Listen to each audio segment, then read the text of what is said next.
Welcome back to Studio 21. Today we've got some celebrity lookalikes, spooky film reviews, and a highlight for next week's art market. Plus a live performance from Soma Jerome and maybe a few other tricks or treats up our sleeves. So without further ado, please sit back, relax, and enjoy the show.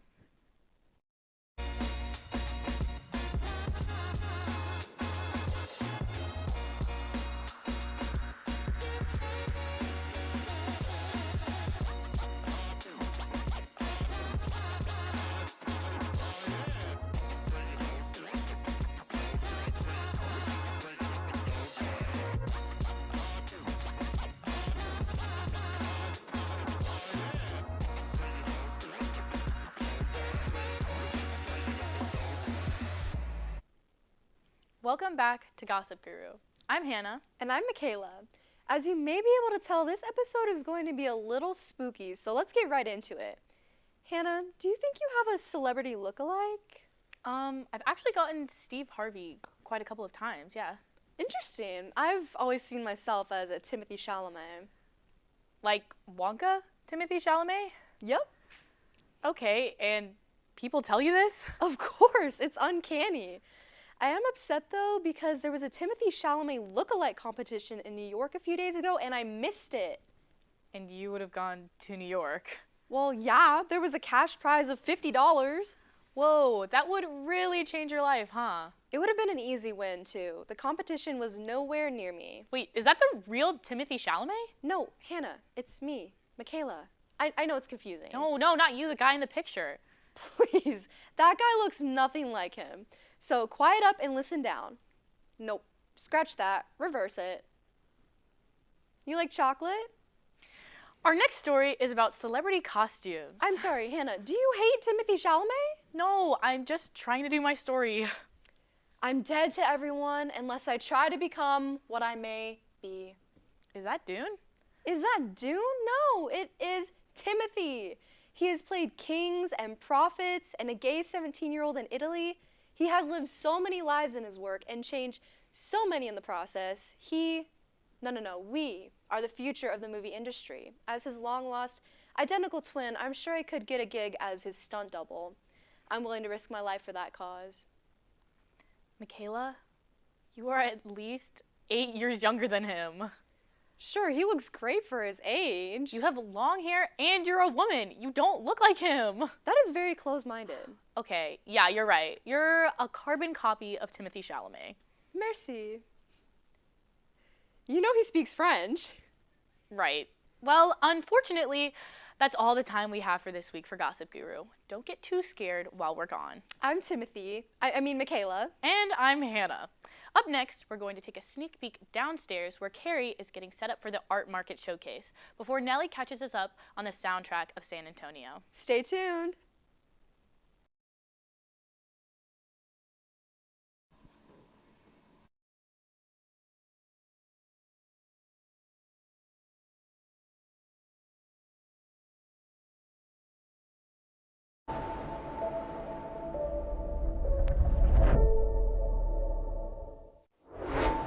Hello everyone, welcome back to Studio 21. I'm Nellie and this is Soundtrack of San Antonio, where we keep you up to date on all the latest live and local bands.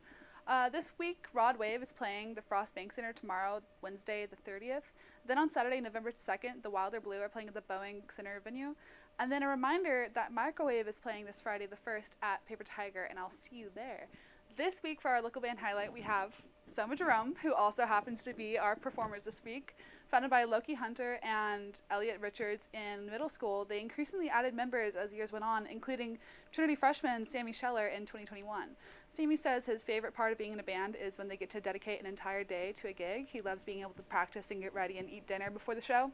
The band is looking forward to creating a second album and incorporating themselves further into the San Antonio music scene. They have 2 shows coming up on Halloween, so make sure to follow them on social media for more updates and stay tuned for their live performance and interview right here on Studio 21. Up next, let's head downstairs where Carrie is waiting with a special interview from the Trinity Art Collective.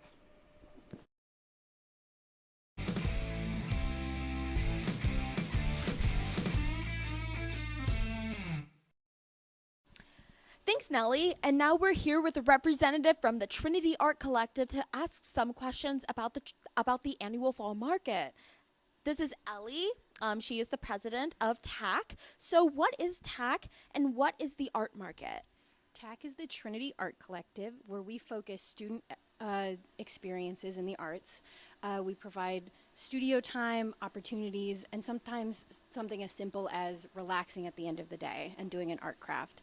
The art market is a entirely student-run, entirely student operated market where students on campus can come and show their wares, make their presence a little bit known, and then sell their art. Awesome, thank you. And also, what will TAC be selling at the art market? We will be selling postcards and also student-made zines, which are full of scanned collages from our own members. I can open up to one of the pages. They're very cool, highly recommend. Awesome, I will definitely be checking those out soon. When and where is the art market? The art market is November 8th near the Magic Stones from 10 to 2. Awesome, and our last question is how can students get involved with TAC outside of the art market? You can follow us on Instagram at TrinityUArt and join the GroupMe in our description for more on-time updates. Alrighty, thank you so much, Ellie. We got an interview with another artist, but up first, check out this live performance from Studio B.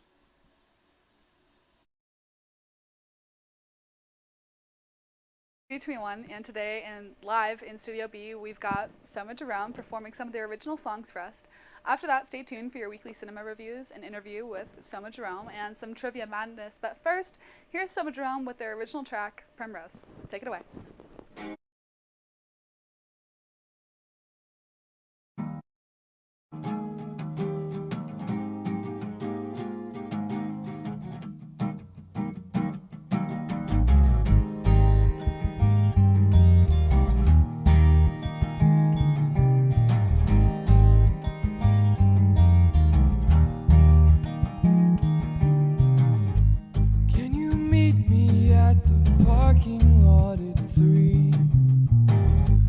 I can get my fix of creativity. Don't let your thoughts become a penitentiary. They're not real after all. Nothing's real after all.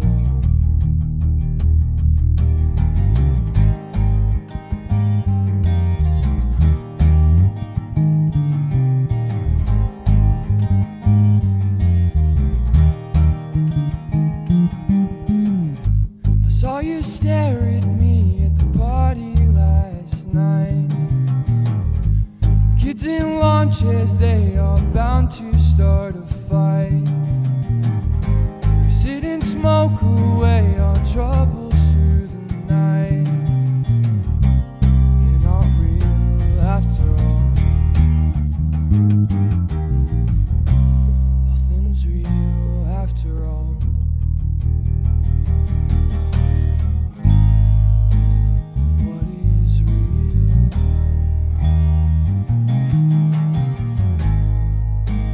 This is real.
Something's coming that meant no other like you. Yeah, it's true. You were singing to all my silly songs, and I was playing, chasing a dream I always had. You believed in me, leaving all my fears. I wanna travel this wide world with you. Leaving all my fears, I wanna travel this wide world with you.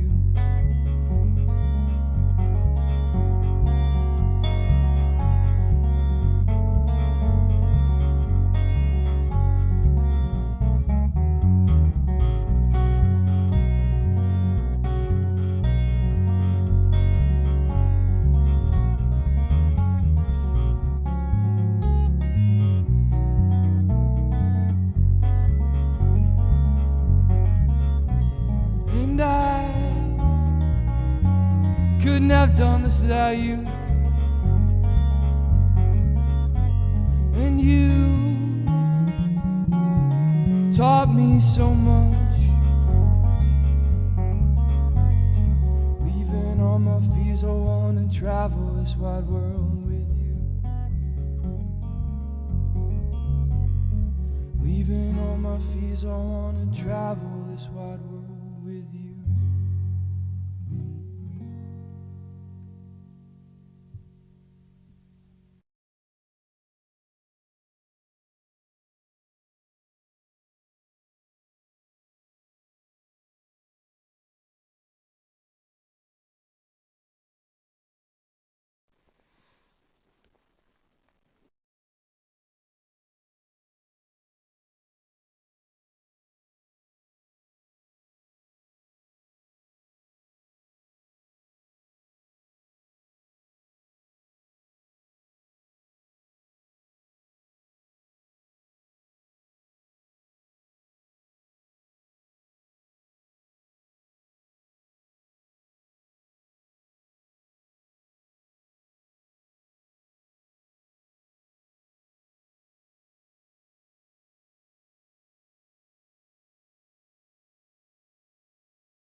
Hello, everyone, and welcome to another episode of On the Street, the segment we did one time last semester and then gave up on until now.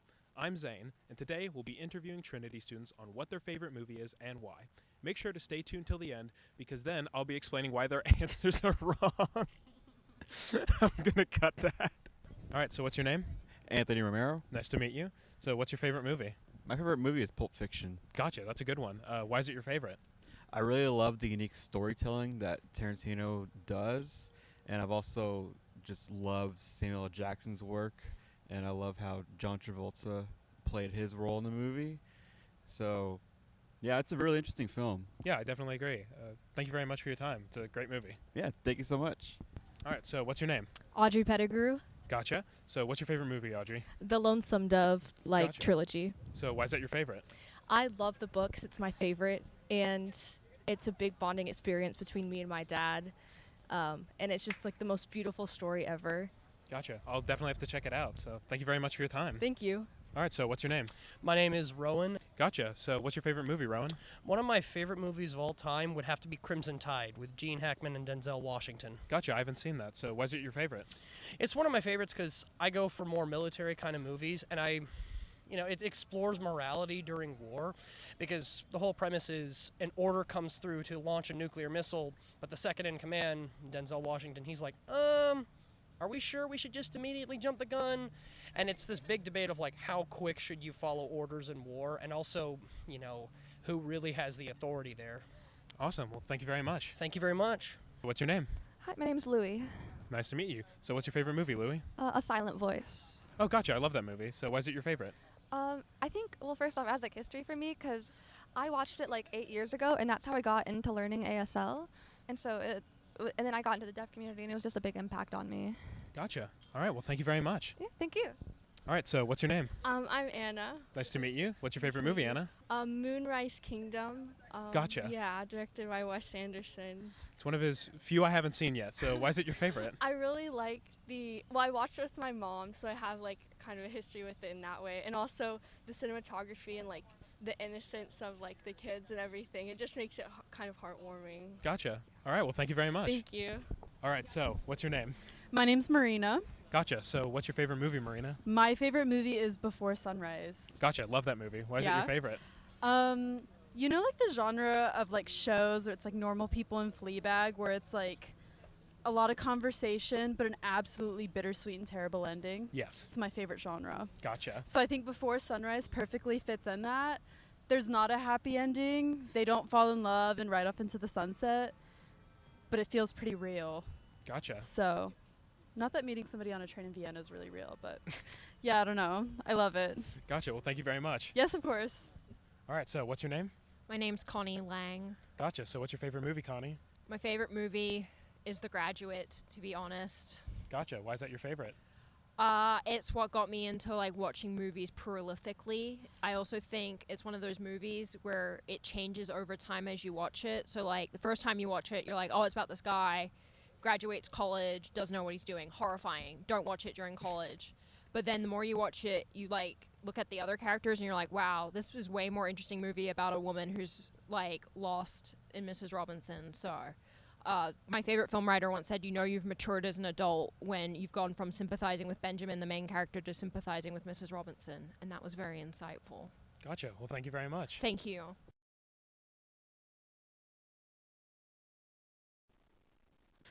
I want to address the elephant in the room. I know I look a little different.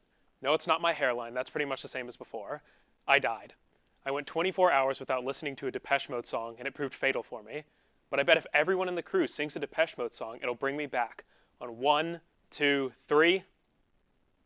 I'm going to haunt you all after this. Well, in any case, welcome back to Release Date. I'm what's left of Zane. And I'm Carrie. Oh, no, I mean Audrey. Wait, where's Carrie? Don't get spooked, real Zane. They've got their hands full with some live reporting today. Okay. Well, anyways. First up, we'll be talking about an older film by a legendary body horror director, The Brood. The Brood, released in 1979 and directed by David Cronenberg, stars Oliver Reed, Samantha Eggar, and Art Hindle. The film follows a man named Frank who takes care of his daughter while his wife, who he's separated from, is being treated in a mental institution. Frank becomes alarmed, however, when his daughter returns from visiting her mother at the institute with bruises and cuts all over her back. Frank attempts to prevent his daughter from seeing her mother again, assuming she's been abusing her, all while a series of mysterious but connected murders occur in their town. I had never seen a David Cronenberg movie before, much to my shame, but I was able to catch a theatrical screening of it and really enjoyed it. One of the things I like the most about this film is the atmosphere. A lot of things work to contribute to this, I think. The music is eerie, the performances are really great and naturalistic for the most part, except for the weird and creepy people of the town, which is a good thing I should add. The town also feels very strange. It's a nice town, not run down or dilapidated in any way, but empty. It's probably because this film was made on a small budget, but it feels uncanny for such a town to be so devoid of life and people, but I really like this element. Plus, the sky is always dreary and gray, which helps. I mentioned performances before, but I really like the characters those performances bring to life. Frank feels like a very grounded and impassioned father, and Dr. Raglan of the Institute is a sufficiently weird, creepy, and unpredictable guy. Nola is also great and has a great monologue and performance towards the end of the film. I will say, initially, I wasn't sold on the stark tonal shifts from kind of creepy divorce custody drama to horror film, but I actually like it and think it works well. I know I've been kind of sidestepping the actual horror elements of this movie, but the way it manifests is just so unexpected, surprising, and weird that to spoil it would do a disservice to the film. All my vagueness aside, I definitely would recommend checking out this movie this Halloween season, as it's a pretty compelling movie on its own, not to mention the crazy horror twist early on. Our next movie is one of Carrie's favorite horror films of all time, The House That Jack Built. The House That Jack Built is a 2018 psychological horror film directed by Lars von Trier and stars Matt Dillon, Bruno Ganz, and Uma Thurman that dives into the mind of a serial killer. The film follows Jack, a failed architect, now serial killer, as he reflects over his 5 elaborately orchestrated murders he committed in the last 10 years. In a way, he views murder as an art, as throughout the film, his murders become more detailed and more complex to carry out. Additionally, the film also dives into Jack's OCD, as it explores how the act of planned murder helps him cope with his anxiety. To be fair, when first watching The House That Jack Built, it is a little bit of a confusing watch. This film has a lot of stylistic choices in between each of the 5 murders, such as random clips of Jack outside clips and music. However, according to Carrie, when she rewatched the film for the second time, she realized how genius this choice was, as it allows the audience to enter the mind of Jack.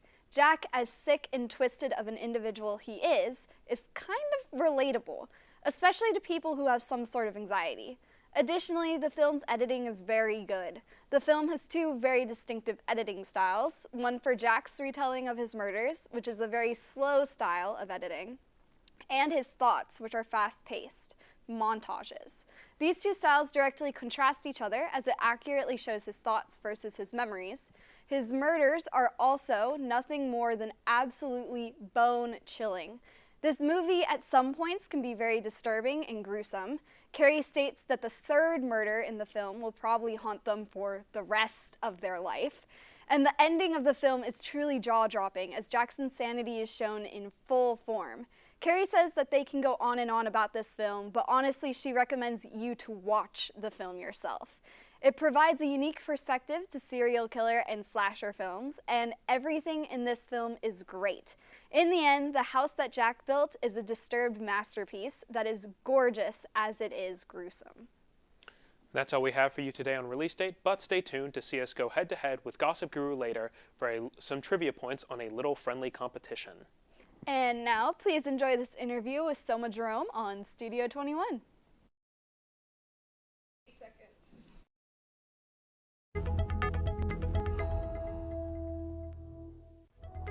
Studio 21, I'm Nellie, and today I'm joined by the wonderful Soma Jerome. Yay! So what are y'all's names, first of all? I'm Sammy Sheeler. I'm Loki. Hello. Okay, so my first question is, what is the story behind your name? So basically, I came up with it. I'm a really big fan of The Strokes, and on their debut album, Is This It?, one of the first songs is called Soma. And I was like, that's a really cool word. And then I think I don't know, might have heard the word Jerome somewhere, and then I just like, that's a cool pairing of words, yeah. So it's just from the Strokes? Awesome. That's so cool, though. What's your favorite Strokes song? Oh man, that's hard. Yeah. I mean, I basically like every song on the first album and second album. Gotcha. So that's my answer. How has your music evolved since you first started doing this? Because I know you guys have been doing this for a while now. What do you think, Sam? I think that it's definitely gotten more complex. In the earlier works, you can see that it's a lot. There's more simplicity to it, and nowadays we're incorporating more complex rhythms and different chord progressions in there. And I think that's influenced a lot by our other members being in music school at Texas State. Cool. I think that leads to more complex songs being put out, especially recently. Cool. Awesome. Have you guys had any major creative differences yet, or have you all been pretty cohesive? And how do you handle those differences? In the early days, Elliot, me and our drummer are cousins, and so we've been best friends our whole life. And in the early days, when we were a little bit younger, we would kind of get mad at each other, and like, I don't know, we weren't really good at expressing where we wanted the songs to go, so it was just like we kind of yelled at each other sometimes. But we're good now. I don't think we really have creative differences because we can really talk each other about it, you know. That's great. If you guys could collaborate with any band, dead or alive, who would you collaborate with? You first. If we could collaborate with a band, I think it would be really fun. This might be a cliche answer, but I think it'd be really fun to work with the Red Hot Chili Peppers. Mm-hmm. I think they're a super fun band, and I think there's a lot of characters in there. I think it'd be really fun to do something with them, and I think a lot of our songs have similarities to how they write, and I think the dynamics in our band are similar. So I think working with them would be an awesome opportunity. That's great. I think jamming with Pink Floyd would be like the coolest thing ever. Like Dark Side of the Moon era Pink Floyd. That would be really cool. Awesome. What's been your most memorable live performance? For me, the most memorable live performance was about 2 years ago. We played at the Porch in San Marcos for a third Thursday hosted by KTSW, Texas State Radio. Oh, yeah. And that show ended up being one of the biggest shows we've ever done, and it was one of our first shows in San Marcos. And I just remember I was like a junior in high school in a bar, and I was scared going in, but I had so much fun, and it was just a huge show, and I think the band had a lot of fun. What was your favorite show? I mean, that was the first one I thought of too. Yeah. Like, well, actually, but some of my favorites are there's so many, but we used to host these house shows at our friend Soul's house, and he's a legend. He's awesome. And we would just he had this big back porch in the middle of his yard. We would just throw this big show, and I think we did 3 of them. Yeah, trilogy, right? Yeah. We had the last one this summer because he moved out and moved to Austin, but Awesome. yeah, those were awesome. That's great. Well, that's all the time we have for today, but stick around for their final song, Caroline, later on the show. Up next, let's check back in with Carrie for another art market interview.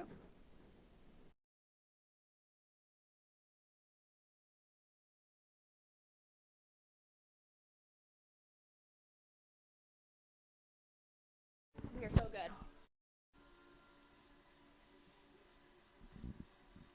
Do we go right now?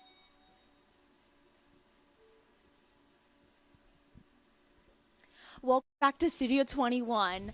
Now we are going to be talking to a vendor at the art market, and this is Abby. So what's your name and your major? Oh, hi. I'm Abby Wong, and I'm a first year with an intention of a biology and art major. Awesome. What are you going to be selling at the art market? Well, I got a variety of stuff here, so I'll be selling digital art prints. I have these fun little small plants that I make. You have small little jewelry bags. You have paperweights that look like ice cream sandwiches. We have bookmarks made of resin.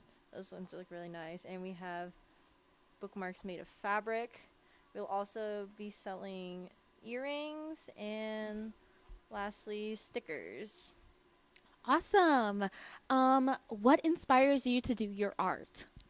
I think what's inspired me is that it's really an outlet that allows me to escape reality and to just honestly be myself. It's just like art gives you that capability of honestly doing whatever you want and that there's just no limits to it. Honestly, I feel that.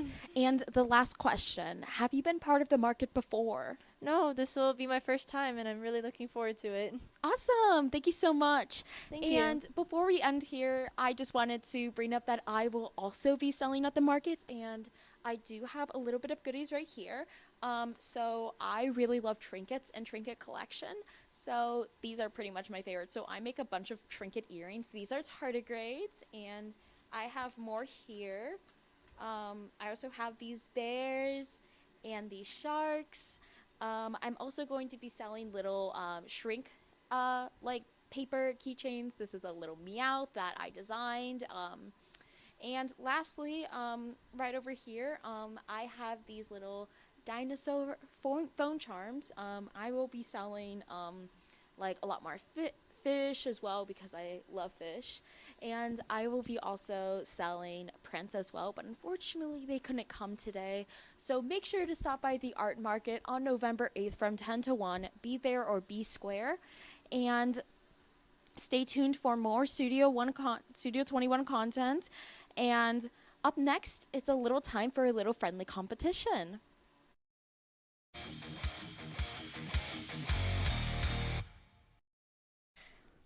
Thanks, Carrie, for those awesome interviews. And to the Art Collective for their collaboration. But now, collaboration time is over. That's right. Release date, are y'all ready for a little friendly competition? Now that I'm back in the flesh and feeling more alive than ever, thanks to whoever played a Depeche Mode song for me, I'm ready to go. Okay. Enough goofing around. Are y'all ready for your question? Sure. Are we ever ready?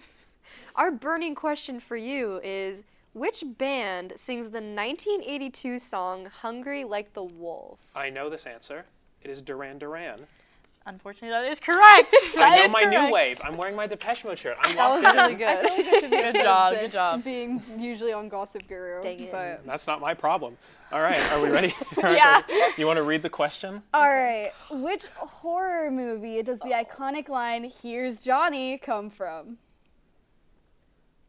So, unfortunately, I do get scared of I horror yeah, movies. don't do horror movies.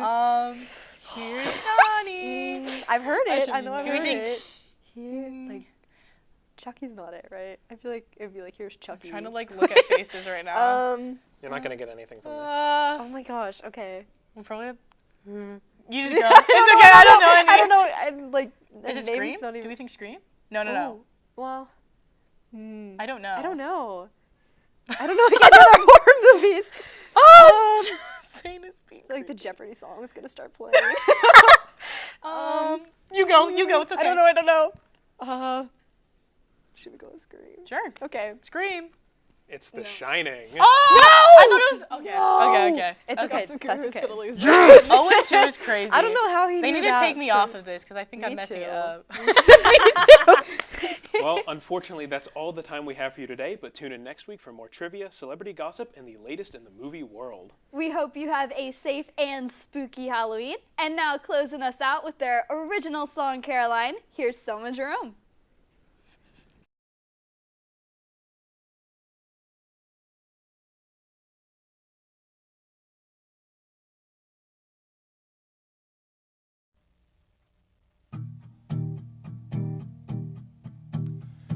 You smile, I see something in you. Stay a while, I wish I could free you, but he's waiting in your car, and I don't know how near, how far, until I have to let you go. You don't smile much anymore. Don't you cry, I never will let you.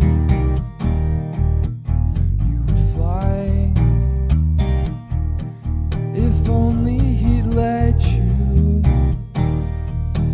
but he's waiting in your car, and I don't how far until I have to let you go.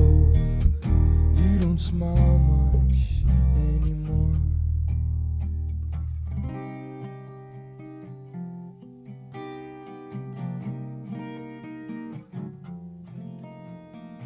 Don't be so sorry.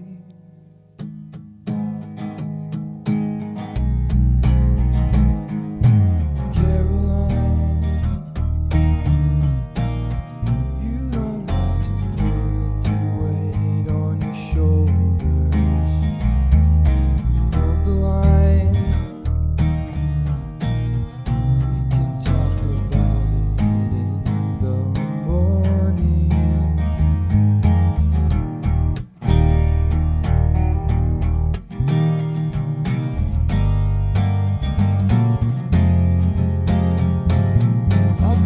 my heart in a paper bag.